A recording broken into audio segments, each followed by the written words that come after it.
తెలంగాణ కాంగ్రెస్ ప్రభుత్వం అత్యంత ప్రతిష్టాత్మకంగా చేపట్టిన మూసీ సుందరీకరణ ప్రాజెక్టు పనుల్లో కీలక ముందడుగు పడింది. ప్రాజెక్టులో భాగంగా చేపట్టిన మొదటి దశ పనులకు రాష్ట్ర పర్యావరణ ప్రభావ అంచనా అథారిటీ ఆగస్టు 5న ముందస్తు పర్యావరణ అనుమతులు జారీ చేసింది. ఈ అనుమతి లభించడంతో దసరా పండుగలోపే టెండర్లను ఆహ్వానించి పనులను ప్రారంభించేందుకు Musi river front development corporation కసరత్తు వేగవంతం చేసింది. హైదరాబాద్ నగర రూపురేఖలను మార్చే ఈ ప్రాజెక్టును 2030 నాటికి పూర్తి చేయాలని లక్ష్యంగా పెట్టుకున్నారు.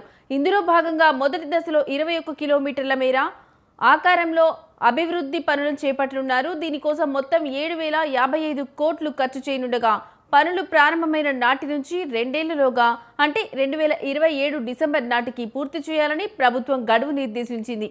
ఈ నిధులతో నదికి ఇరువైపులా 30 మీటర్ల వెడల్పుతో రోడ్లు, సర్వీస్ రోడ్లు, ఫుట్పాత్లు నిర్మిస్తారు. మురుగునీటిని శుద్ధి చేసేందుకు ఎన్టీపీలు, పంపింగ్ స్టేషన్లు, వరద నియంత్రణకు చెక్ డ్యాంలు ఏర్పాటు చేస్తారు.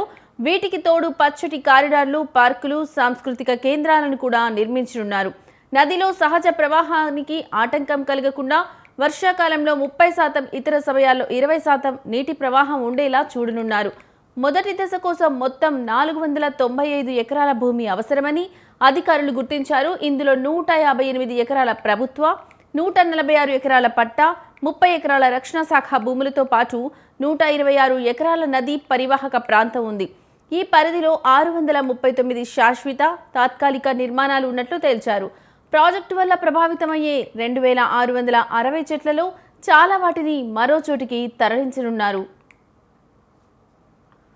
తప్పనిసరిగా తొలగించాల్సి వస్తే 1:10 నిష్పత్తిలో కొత్త మొక్కలు నాటనున్నట్లు అధికారులు తమ నివేదికలో స్పష్టం చేశారు. కీలకమైన పర్యావరణ అనుమతులు లభించడంతో మూసీ సుందరీకరణ ప్రాజెక్టుకున్న ప్రధాన అడ్డంకి తొలగిపోయింది. త్వరలోనే క్షేత్రస్థాయిలో పనులు మొదలు కానుండడంతో హైదరాబాద్ మహానగరానికి ఇది కొత్త శోభను తీసుకురానుందని ప్రభుత్వం భావిస్తోంది.